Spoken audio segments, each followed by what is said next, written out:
Don't be sorry. Good morning, everyone. It is 9:02 this morning. Why don't we call our meeting to order? In the true spirit of reconciliation, we acknowledge all those who call this land home now and for thousands of years in the past.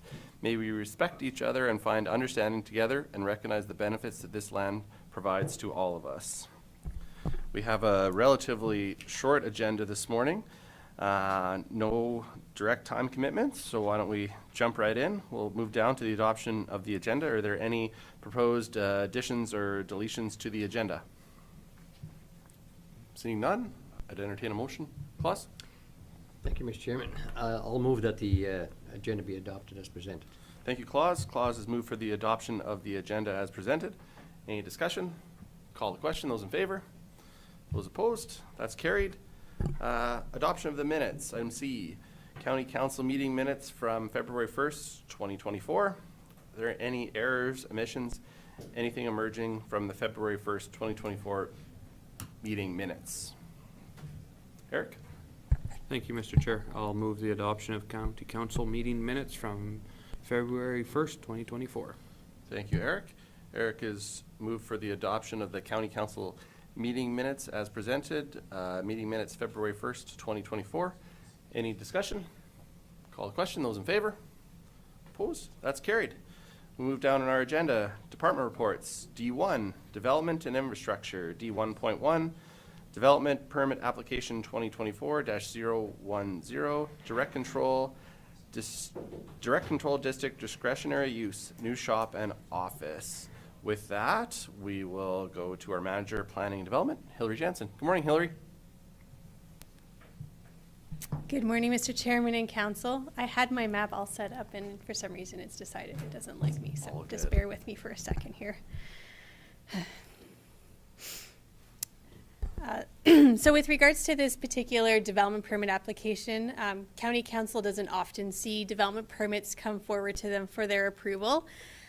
The specific case where they do is typically under a direct control district. So in this case, this direct control was approved back in 2017, and it was to allow for the business, specifically groundbreakers, to operate their business on the property, because it would be above and beyond a typical home occupation and their intent to develop and grow their business on this property. So at that time, County Council did approve this direct control zone that allowed for them to start using the property for their business. So currently they've been using it for some truck storage, they've been doing some stockpiling, but that's generally been it.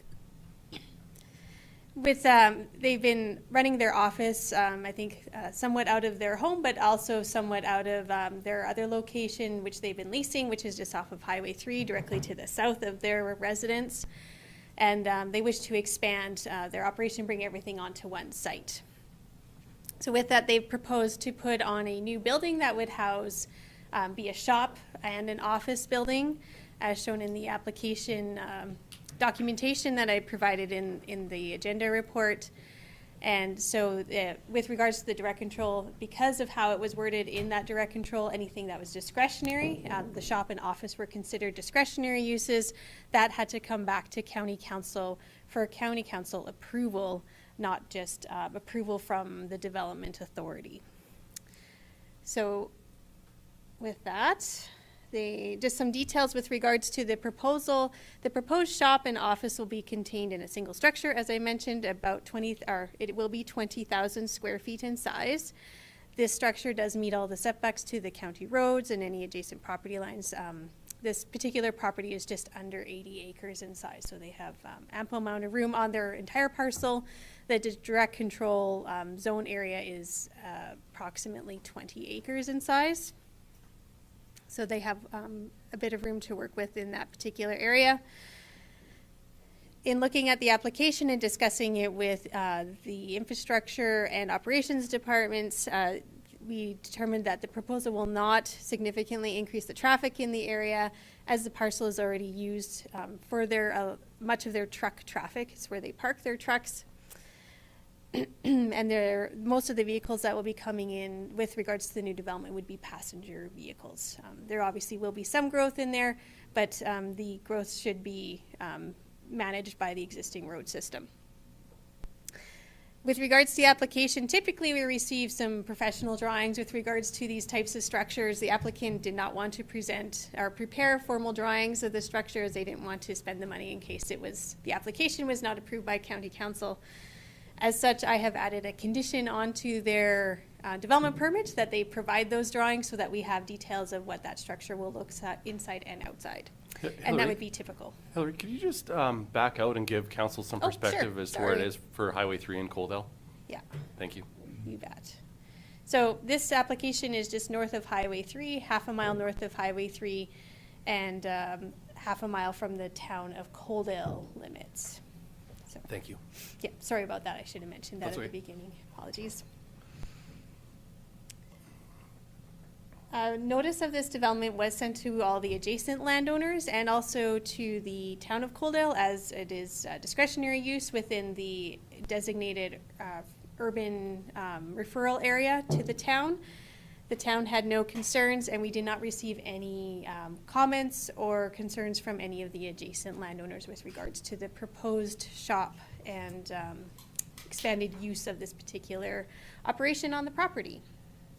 So with that, I have recommended that County Council, acting as the development authority in this instance, approve development permit application 2024-010 for Groundbreakers development for a 20,000 square foot shop and office building. Thank you, Hillary. I'd open up to council for any questions you might have. Go ahead, John. Thank you, Mr. Chair. Just sort of a clarification question for administration. When we're talking about the recommendation here with conditions, are the conditions, or is it the only condition in pertaining to the plan for the building, or are there other conditions that are attached to it? So as outlined on the draft development permit contained in the agenda package, so there's 5 conditions on there. The first being that the shop and office be located as per their submitted site plan. The second being that they provide the construction plans to the development authority prior to the issuance of the building permits. That further expansion or change in use of the property would require additional approval from Lethbridge County. So if they needed any signage, if they added another building of that nature, we would require additional approvals. And then the last 2 clauses are standard on all of our development permits, that the approval of building permits, including plumbing, electrical, gas, and private sewer disposal systems, must be obtained prior to the commencement of the construction, and that they are obtained through Park Enterprises, who is our contracted agency. And the last one being that any planned work within the county's right-of-way, any driveways, and new driveways, approaches, etc., would require separate approval from the County Director of Operations. Thank you, and my apologies, I Nope. missed that, so. Any other questions for Hillary? Go ahead, Morris. What was the main purpose of the big shop? What type of business they're running out of there again? So Groundbreakers Construction is an excavating company, and they do paving and those types of things. So the shop would be to probably work on their vehicles and house them. It's a maintenance shop, like a Okay, kind of similar yeah. to a farm shop. And then the office would be just for their staff to have office space. There will be a kitchen area and bathroom facilities. So then follow up on that, it could be, or just a comment, could be fair amount of traffic just in that area then, eh? We did discuss this at our development review meeting, and we determined that because they already use the property, that the traffic would be somewhat negligible, mostly passenger vehicle traffic that can be accommodated on the existing roads. Go ahead, Eric. Thank you, Mr. Chair. When we do a development permit through a home occupation, then there's conditions on parking spaces and employees and all that kind of stuff. Is that because, I guess maybe if you could just elaborate why on direct control we have none of that? So the difference being a home occupation is a defined use within the land use bylaw and has certain criteria as to the maximum number of employees that can be had on the property. It has specific recommendation or requirements for outdoor storage, number of client visits. So it's more specific because it's supposed to be ancillary to the home business, to the home. This is a commercial business. So with regards to parking, we did look at parking. They have 20 acres of area to work with. We're not overly concerned with parking at this particular location, so we don't note it in these particular instances. We don't typically note parking in many of our industrial areas unless we know that there's going to be a lot of, if they're like with Southland and Southland, when they did their permit in Rave Industrial, we did have a parking requirement on there because of their confined space. So those are the differences. Home-based business is supposed to be ancillary to a home, so we have more restrictions. This is a direct control. None of those things were listed in the direct control as requirements, so we've it's more open-ended and less restrictive, essentially. Thank you, Mr. Chair. I'd like to move the recommendation that County Council approve development permit application 2024-010 with conditions. Thank you, Eric. Back to the top here.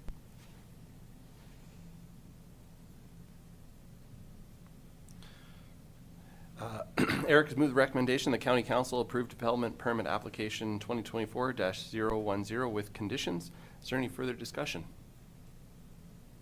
Seeing none, I'll call the question. Those in favor? Those opposed? That's carried. Thanks, Hillary.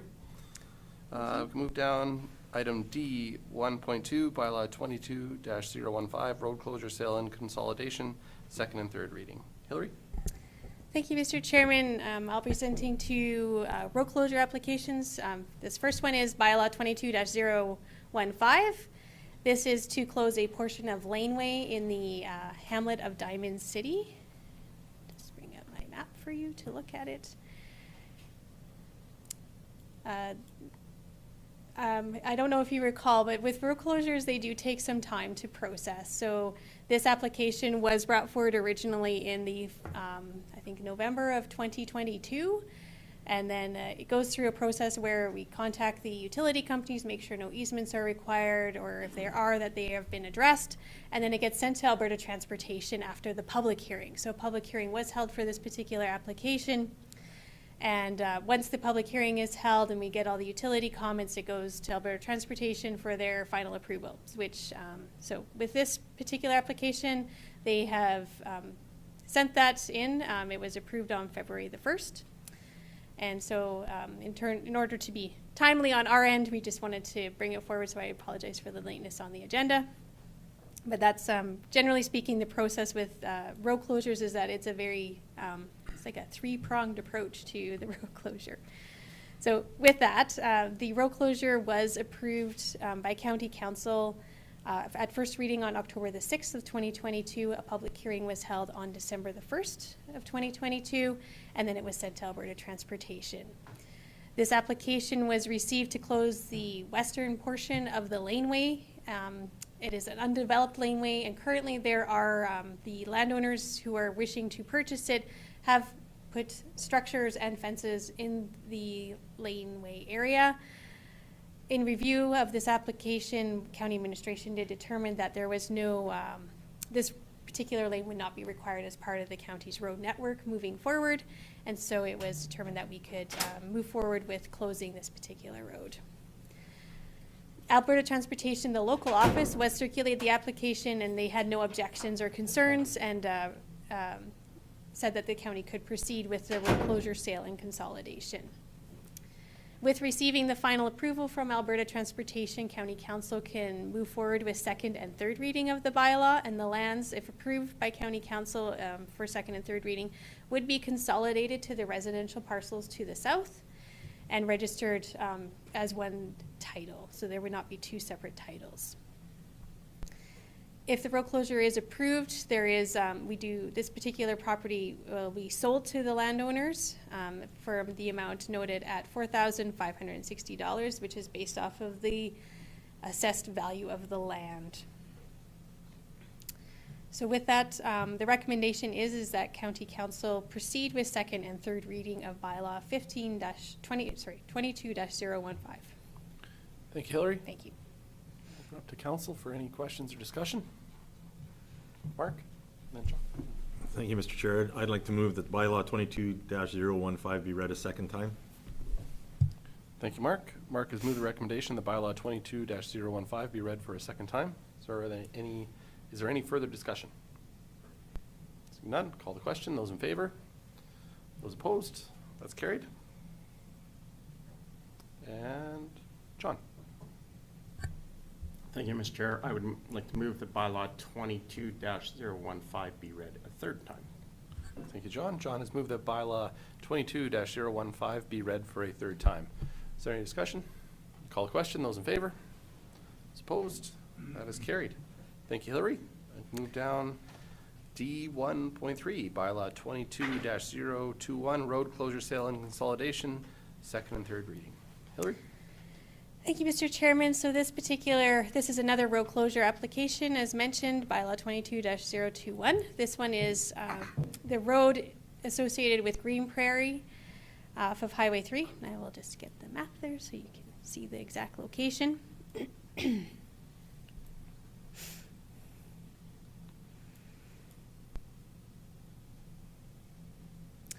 So this is for the for a partial closure of Township Road 9-0B, which fronts onto Green Prairie.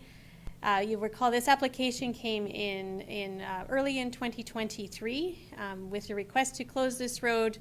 There is some existing infrastructure within this particular right-of-way that is integral to the Green Prairie stormwater system, and it was determined, as they were the ones who were maintaining it, that this road could be transferred, closed and transferred back to Green Prairie. The exception being the connection across the canal would remain as part of the county's road network, just to maintain that particular infrastructure. So this application was first brought to County Council for first reading in January 12th of 2023. And the public hearing was held on March 16th of 2023, and the application was sent to Alberta Transportation as per Council's direction. With this particular application, given the maintenance and that Green Prairie built the particular road in question, County Council waived the land cost fees at the March 16th, 2023 Council meeting. As with the other application that we received for the road closure, as it was determined that the road was no longer required, Alberta Transportation was circulated initially just to ensure that they had no concerns with that. They did not have any concerns with this particular road being closed and consolidated to the parcel to the north. With the final approval from Alberta Transportation, the recommendation of administration is that second and third reading of bylaw 22-021 be read a second and a third time. And with that, I'll turn it back to you, Mr. Chairman. Thank you, Hillary. Open it up to council for any questions or discussion. Go ahead, Lauren. Thank you, Mr. Chair. So the bridge part, where does that road, the county's right away end, or how does that work? Do you believe I had it on one of the images? Sorry, I'll just bring that up for you.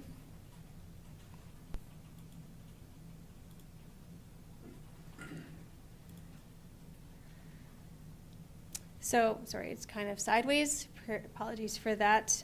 Councillor Hickey through the chair. So it will follow the property line that exists on the Green Prairie land. So where the canal and Green Prairie's property line is, that's where the road, the county road, will end, and the Green Prairie consolidation would begin. So it would be right where those white lines are. It would just cross directly over there.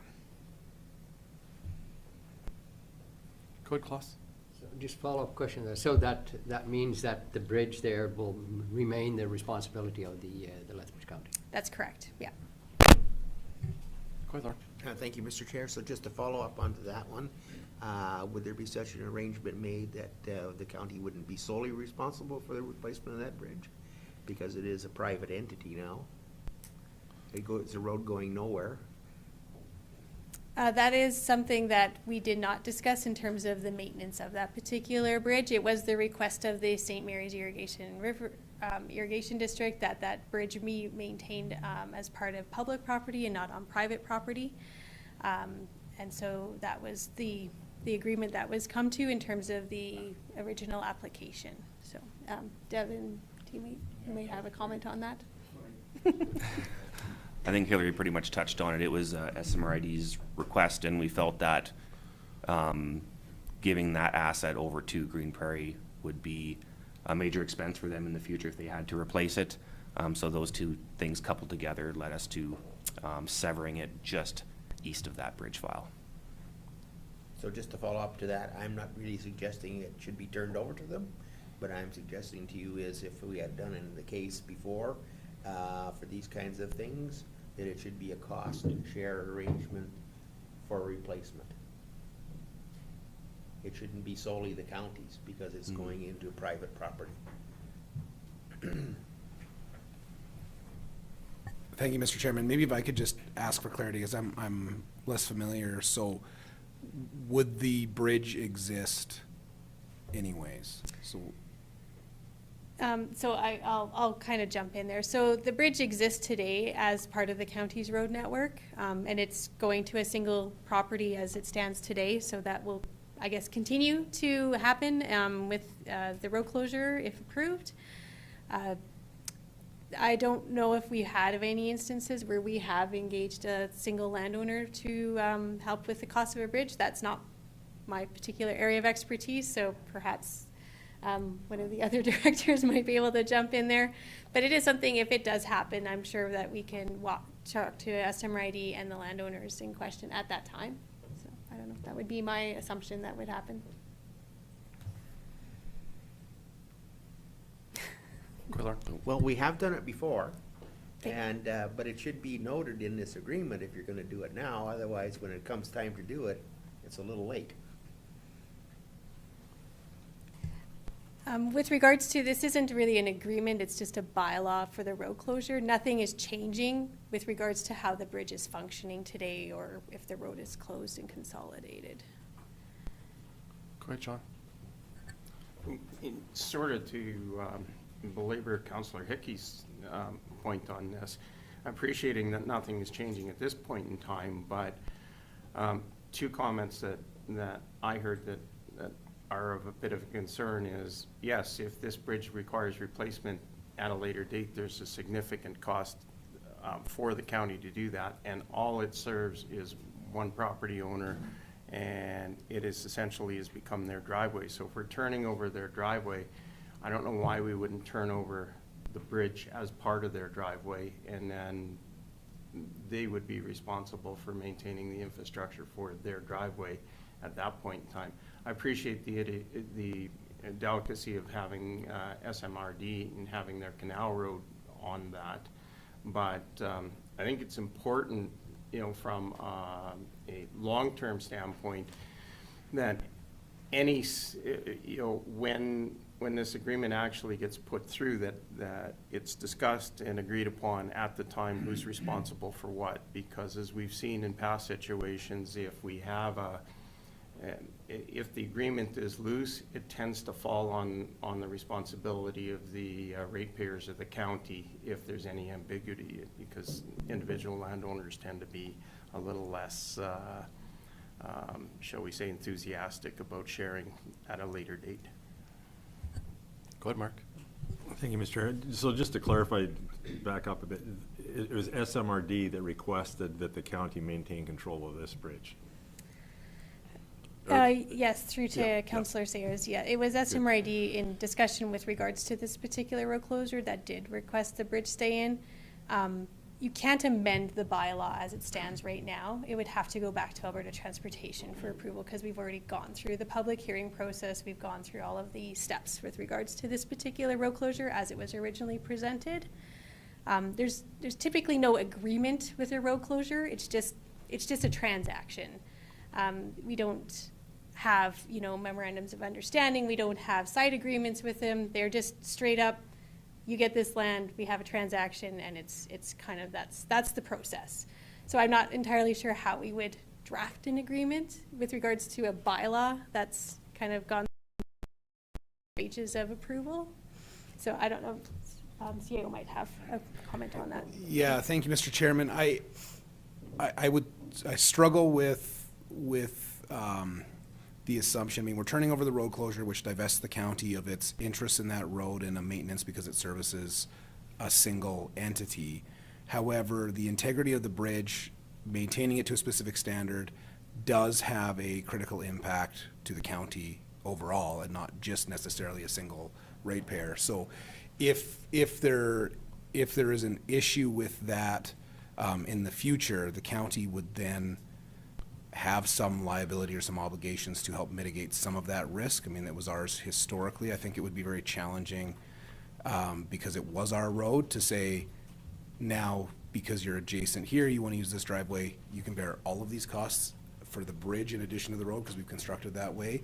I would imagine, and I don't know Green Prairie or the particular situation, but I would imagine if it was a residence or any other ratepayer, this would be contested probably a lot more. It'd be more of a significant impact to pass that on. So then if we're going to say philosophically, this is the approach we're going to take with this, is this the approach we would take with every single road closure that would service one or a particular number of residents? So I would just maybe posit that question to council.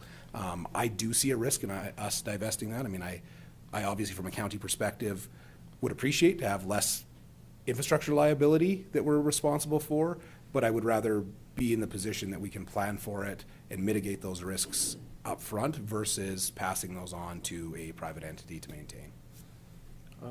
Claus, and then we'll go back this way. Yeah, thank you, Mr. Chairman. I see the point here that, you know, it's gonna be, it's only gonna be serving that one ratepayer there, and if he wouldn't have been there, we wouldn't need the bridge. But I think we've got to look at the pros and cons of that one. So with that, I think that with not having all the maintenance of that road, I think that kind of softens the blow a little bit of that we still have to, that we're still responsible for the bridge. Eric, and then Lauren, please. Thank you, Mr. Chair.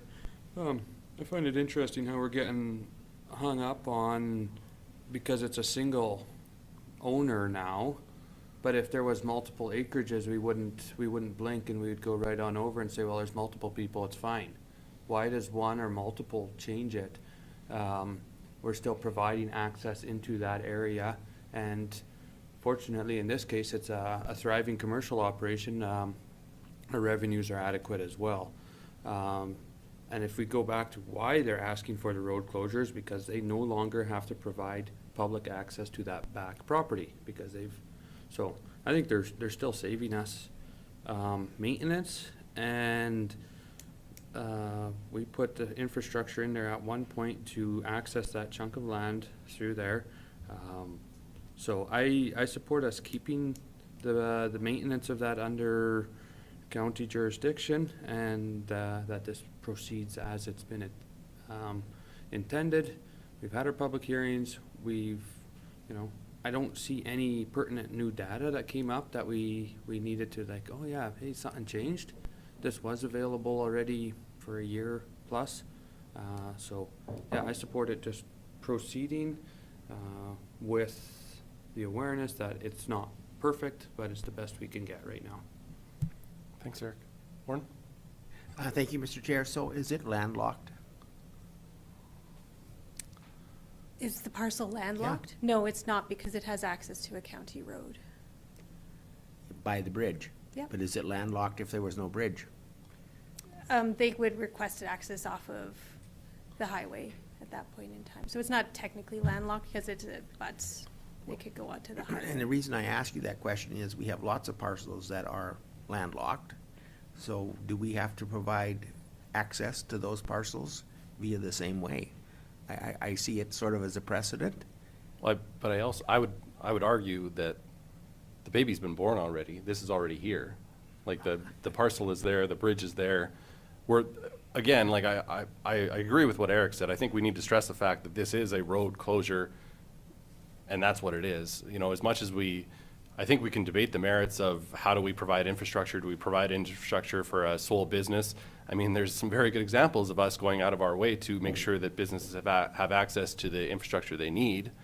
I don't think that's necessarily in question. I appreciate the concern regarding perception, But I think the reality is this business is here. We have to address what's in front of us. And I think it's been said several times, nothing really changes with what's in front of us today. That changes nothing except for the consolidation of the road portion. We still have to, if we want to address the bridge, that day will come, and that day was going to come regardless if we close this road or not.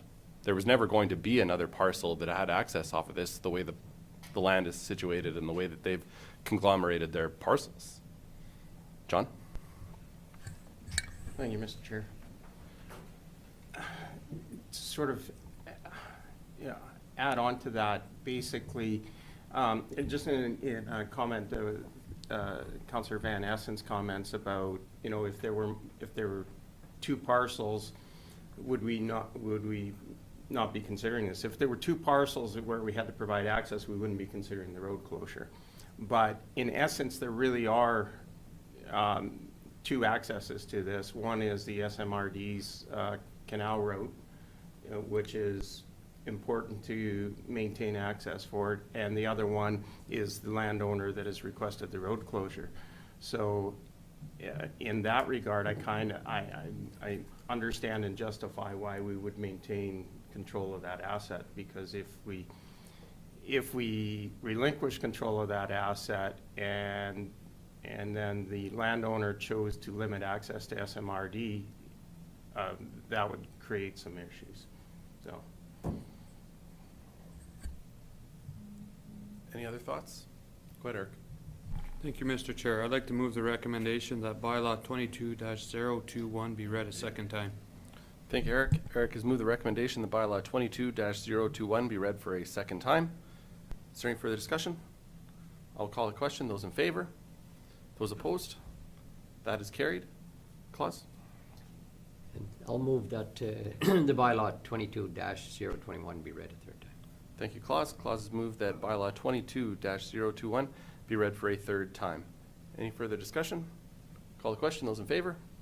Those opposed? That's carried. Thanks, Hillary. Thank you. Moving down, administration D2.1, the Canadian Fallen Heroes Foundation donation request. And we have our Director of Corporate Services, Jennifer Place. Morning, Jen. Good morning. Thank you, Mr. Chair. The first request here is, as mentioned, for the Canadian Fallen Heroes Foundation. The Canadian Fallen Heroes Foundation was formed by retired military personnel over 18 years ago in order to honor comrades who have died in service in the Canadian military. Part of this request is for a memorial that they will put in place honoring these fallen soldiers of Lethbridge County. They did provide a list of some of the memorials that they have or will go towards if council chooses to donate towards this. So I believe there's a list of 13 individuals within the Lethbridge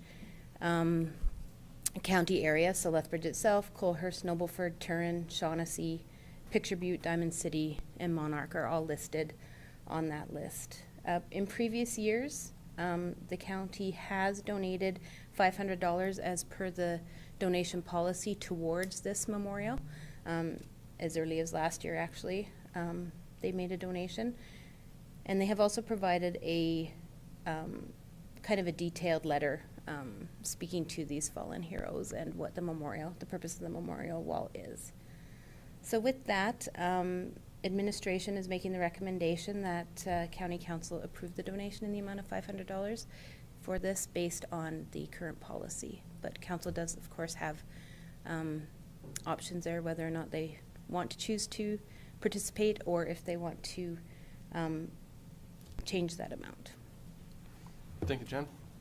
Open up to council. John? Thank you, Mr. Chair. I think this is something that is very worthy, and I think we need to make sure that we recognize the sacrifices that our past soldiers have done and our current soldiers do in keeping this country what it is. So therefore, I would like to move that County Council approve a donation to the Canadian Fallen Heroes Foundation in the amount of $500 to recognize and honor many of the Lethbridge County veterans who have served our country, with funds being utilized from the councillor's discretionary reserve. Thank you, John. John has moved the recommendation. Is there any further discussion? The motion is that County Council approve a donation to the Canadian Fallen Heroes Foundation in the amount of $500 to recognize and honor many of the Lethbridge County veterans who have served our country, with funds being utilized from the councilor's discretionary reserve. Any discussion? Call a question. Those in favor? Those opposed? That's carried. Thank you, Jen. Thank you. Moving down, D 2.2, sponsorship request, Pitcher Butte and District Chamber of Commerce Best of Butte Awards. Jen? Thank you, Mr. Chairman. So this again is a request for funding.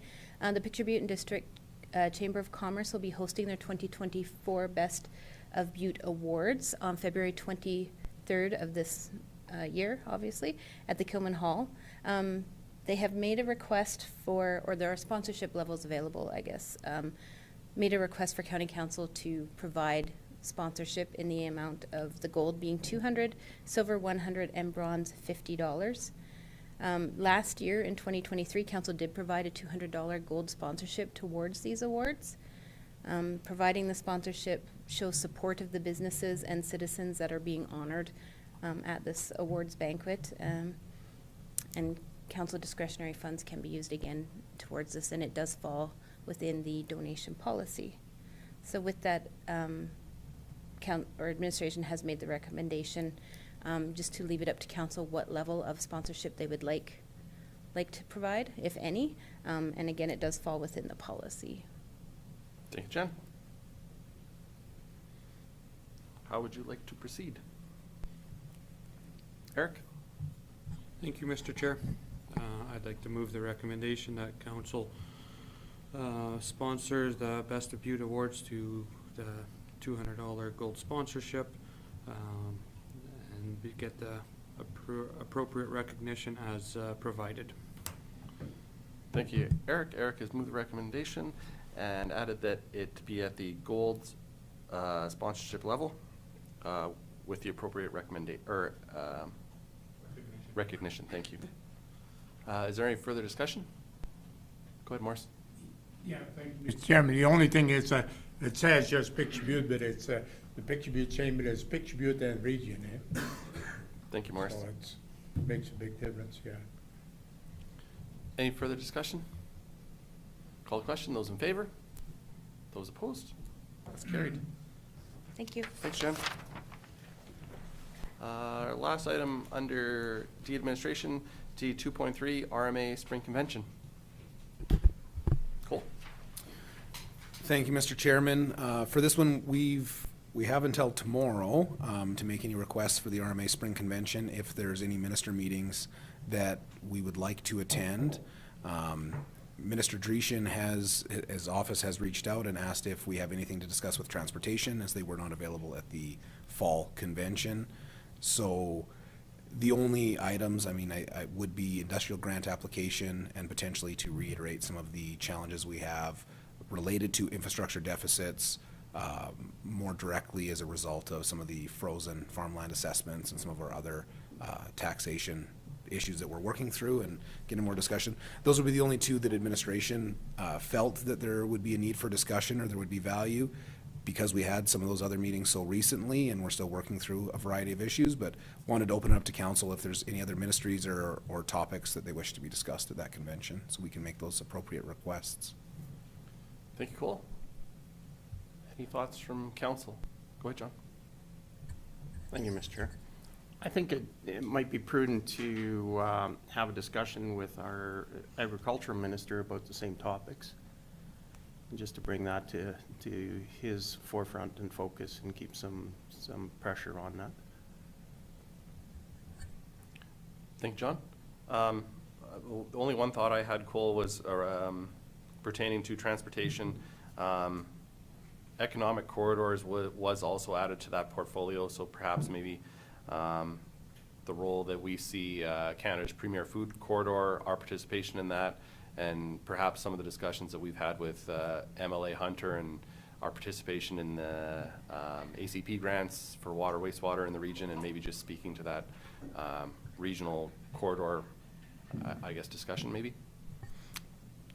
Thank you. I agree with both of those points. I think it would be prudent to meet with the Minister of Agriculture agriculture as well as to cover the economic corridor. Hillary's doing a lot of great work right now and some background research to just investigate some of our options and what the future that might look like. So that may help inform some of that discussion as well. So we can put that on the list. Thank you. Any other thoughts? Not? Awesome. Thanks, Cole. Correspondence. E1, Alberta Environment and Protected Areas. Cole, do you want to speak to this too?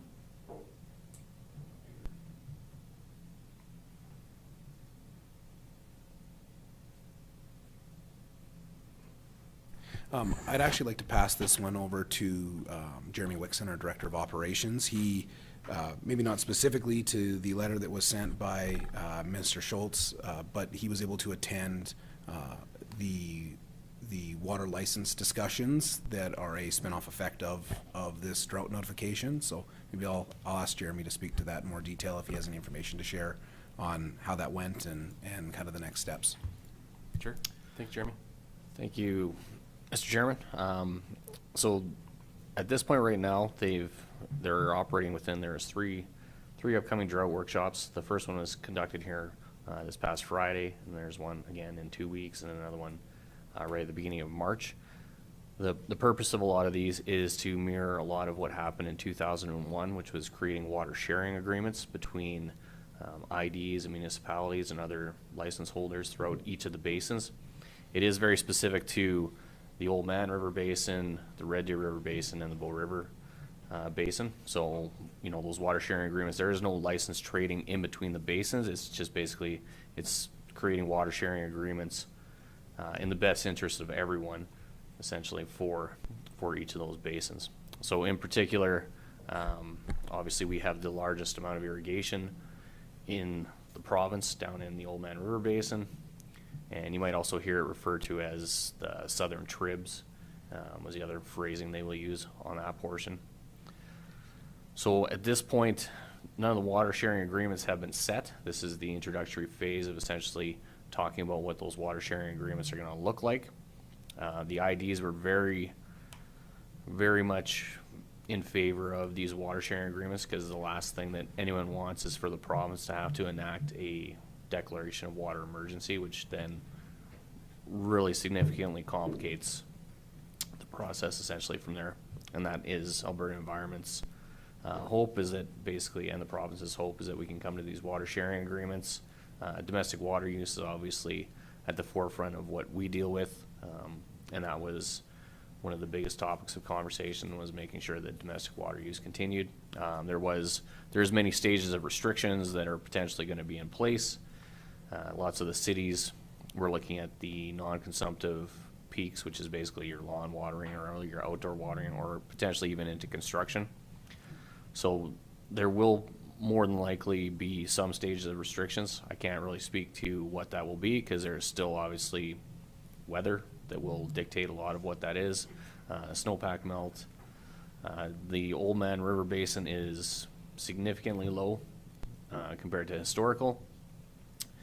It is very comparable to what was experienced in 2001. So more than likely we will face some kind of water restrictions at some point here. The target for a lot of that is for all of us, essentially municipalities, IDs, to all contribute into what that is.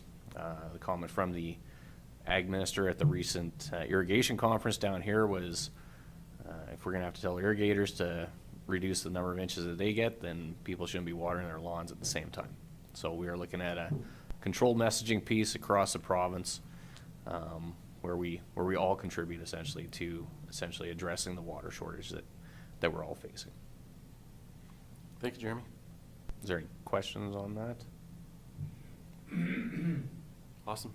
Thanks, Cole. Thanks, Jeremy. Correspondence is complete, and then if we move down F1, Lethbridge County Council attendance update, January 2024. Division 1, Councillor Lauren Hickey. Lauren? Thank you. Thank you. First two things were for the Green Acres Foundation. One was the Pemmican Lodge Board Administration meeting. And then Green Acres Orientation, we have three new board members. And one is the mayor of the city of Lethbridge, one is from Colehurst, and the third one, also from the city, I guess. Lethbridge County Council meeting on the 18th. 19th was Foothills Little Bow. 22nd to the 24th was the Ag Service Board Conference. And 24th was Green Acres Finance meeting, and 31st was Green Acres Board meeting. Thank you, Lauren. Division 2, few highlights for myself. CAO Cole Beck and I met with MLAs Newdorf, MLA Hunter, and MP Thomas in the month of January. Just an opportunity for us to connect with those elected officials, lay out some of the priorities for our organization, also just make that connection between Cole and these elected officials, and just encourage them to build that relationship, and you know, appreciating the fact that as much as we talk elected official to elected official, there is that opportunity to also speak with the leadership here at our organization, and we actually encourage that. And so they were good, positive discussions, and obviously after that, MLA Hunter met with our council, and it is the intention of MP Thomas to also schedule the same and get together with council and go over some of the overarching priorities that both herself and our organization have. On the 16th, CAO Beck and I met with LNID and sat in on a Farming Smarter presentation. Farming Smarter presented to LNID's board just kind of some highlights of what they're doing, where they see themselves moving towards, some of their challenges, some of their opportunities. And LNID's leadership just asked that we would be there, as we're somewhat of a bridge between their organizations, and so that was very appreciative. Nice to get together with that board. And again, one of the conversation points there was us getting together at that council, the board to board level, and having some, you know, making that connection again, making those connections. I just want to, you know, give props to their leadership in Alan Harold and our leadership here with Cole, how they've come together, and I think really firmed up those relationships. So just appreciate their willingness to work together, and I think that bodes well for us moving forward. On the 22nd, I was asked to provide some opening greetings to the ASB conference. Didn't attend the ASB conference myself, but it was sure nice to be in the room that evening, a full room. I think there was a lot of excitement about what's happening. Obviously acknowledging some of the challenges as we talk about water and things like that, but also the opportunity that lies ahead. And again, with on that water note, Foothills Little Bow, we met January 19th. I don't think it's any secret that meeting went a little western near the end there. I think this water conversation is difficult. It's hard. But I think if we're willing to accept that we are all in this together and find collaborative ways, I think that it's easy to steer a story a certain way, and that, you know, I think the facts would speak to the fact that, you know, an urban municipality, their water usage, their ability to return through wastewater to the river, their consumption definitely isn't that high, but I think they do have a role to play. They definitely have a role to play from a public perception and just a conservation attitude, conservation plan. So I think it's good that people are willing to have these conversations and to realize that we really are all in this together. And I also attended the SRSDC, Southern Regional Stormwater Drainage Committee meeting end of January. Eric attended that as well with members of administration, Devin and Cole, working towards formalizing that body and what that looks like from a governance perspective, what that looks like moving forward, and then also just an update on the projects, how the Highway 3 twinning plays into that, and some of the challenges with funding, but also some of the opportunity with the funds that have been allocated to this point. And that was my January. So move down Division 3, Councillor Mark Sayers. Mark? Thank you, Tori. Quiet month for me was the county meeting, and of course on the 18th, Foothills Little Bowl, 19th, and then attended the hospitality suite for ASB conference. It was good to see the building full. A lot of people there, connected with a lot of folks that I've known across the province. and then finished off just the next evening with a supper with the ASB committee. So it was good to meet some of the other members of that committee. Thanks. Thanks, Mark. Division 4, Deputy Reeve Curbis. John. Thank you, Mr. Chair. Well, other than my normal duties with Community Futures and regular weekly meetings with the Executive Director, I attended the entire ASB conference, and I would like to give kudos to the organizational crew for that. It's a large effort and a large undertaking to put on such an event. Very nice to have it here in Lethbridge at the Agri-Hub Food Food Hub. Thank you. My brain cannot wrap my head around that. And also to connect with ASB committees from around the province. But it is a wonderful thing to highlight the region. And I also attended a Community Futures South Managers and Chair meeting where we liaison with the managers of Southern Alberta and chairs. It's a quarterly meeting that ideas are exchanged between managers and chairs on how to make the organization better. So it's very worthwhile in having those discussions, because the challenges, as we all seem to reiterate and we continue to reiterate, is that we're not in a bubble here. Challenges that we are experiencing locally, or our challenges other areas are experiencing as well. So, and that would be my January. Thank you, John. Division 5, Councillor Eric Van Essen. Eric. Yeah, thank you, Mr. Chair. Fairly quiet month, and actually the most memorial part of it was the one I missed. January 26th, SRSDC meeting and governance formation workshop. Very, very good work done by all those involved, and really good to see the collaboration between all the municipalities involved on the Drainage Commission, and I think quite an exciting future for that. So, thank you. Thanks, Eric. Division 6, Councillor Klaas Vanderveen. Klaas. Yeah, thank you, Mr. Chair. Yeah, we had, like it was said, we didn't have a busy month. The only thing was the Agriculture Service Board that we had quite a bit of activities.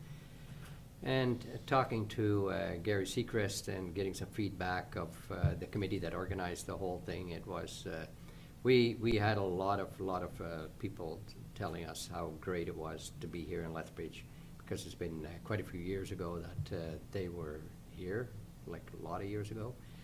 I think the last time they had it in the south was in Medicine Hat, and that is probably about 12 years ago, if I'm not mistaken.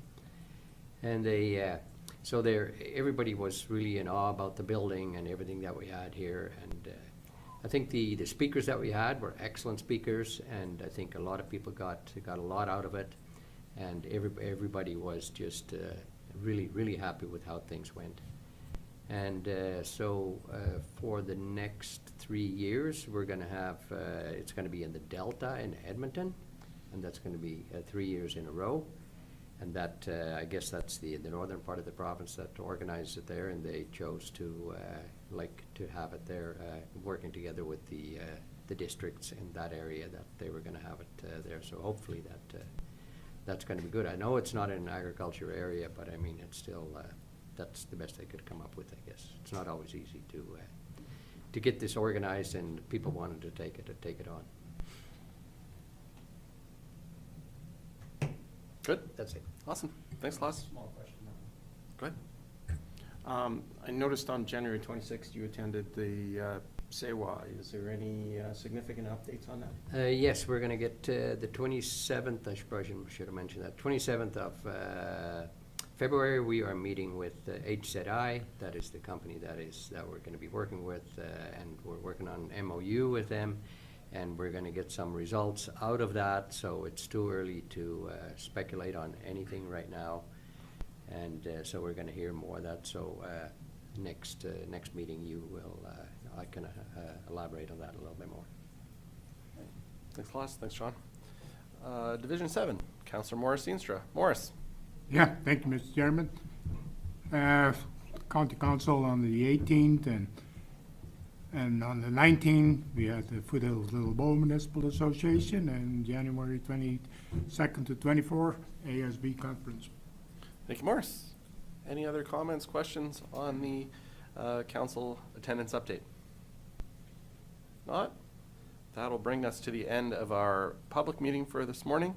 We do have 2 closed session items. Our first one, item G1, closed session. We have intermunicipal CPO services, FOIP section 21, disclosure harmful to intergovernmental relations. And item 2, CAO report, CBEC, FOIP section 16, 17, 23, and 24. So if there is nothing else with the public meeting, I would entertain a motion to enter a closed session. Mark? Move we go into the closed session. Mark has moved to go into a closed session at 9:57.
We're live now, Cole?